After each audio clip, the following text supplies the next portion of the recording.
गांव में एक अजीब नियम था।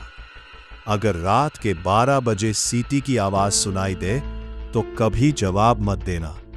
लोग कहते थे जो जवाब देता है वो कभी पहले जैसा नहीं रहता। लेकिन शहर से आया अरुण इन बातों को अंधविश्वास मानता था। उसे क्या पता था कि वो खुद इस डरावनी कहानी का हिस्सा बनने वाला है। रात का समय था। पूरा गांव अंधेरे और सन्नाटे में डूबा हुआ था। पेड़ हवा में धीरे धीरे हिल रहे थे और दूर कहीं कुत्ते लगातार भौंक रहे थे, जैसे वो किसी अनदेखी चीज को महसूस कर रहे हों।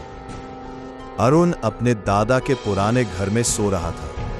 कमरे में हल्की चांदनी आ रही थी। सब कुछ शांत था। लेकिन तभी फीं एक लंबी अजीब सी सीटी की आवाज गूंजी।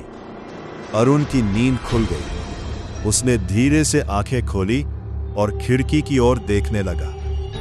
बाहर सिर्फ अंधेरा था, कोहरा और हल्की हल्की हवा। कोई नहीं था। लेकिन फिर से वही आवाज आई, फीं। अरुण खड़ा हुआ और खिड़की खोलकर चिल्लाया, कौन है वहां? जैसे ही उसने जवाब दिया, सीटी की आवाज अचानक बंद हो। कुछ सेकंड बाद खिड़की के बाहर एक लंबा काला साया दिखाई दिया। उसकी आंखें लाल चमक रही थी। वो चुपचाप अरुण को देख रहा था। अचानक कमरे का दरवाजा अपने आप खुलने लगा। छरर ठंडी हवा अंदर आने लगी। अरुण का दिल तेजी से धड़कने लगा। वो काला साया धीरे धीरे कमरे के अंदर आने लगा। हर कदम के साथ कमरा और ठंडा होता जा रहा था।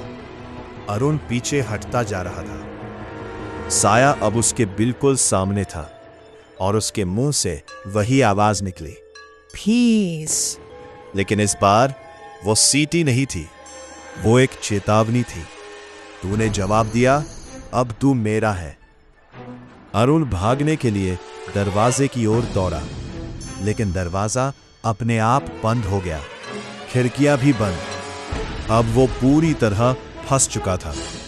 साया धीरे धीरे उसके करीब आया और अचानक धुएं की तरह उसके शरीर में समाने लगा। अरुण जोर जोर से चिल्लाया। फिर सब कुछ शांत हो गया। सुबह गांव वाले उसके घर पहुंचे। अरुण जमीन पर बैठा था। उसकी आंखें खाली थी। चेहरे पर एक अजीब मुस्कान और उसके मुंह से निकली, फींस। गांव वाले डर गए। अब हर रात गांव में एक नहीं 2 सीटी की आवाजें आती है। एक जो पहले से थी और दूसरी जो अब अरुण बन चुका है। अगर कभी आपको भी आधी रात को कोई सीटी सुनाई दे तो याद रखना, जवाब मत देना, क्योंकि अगली आवाज आपकी भी हो सकती है।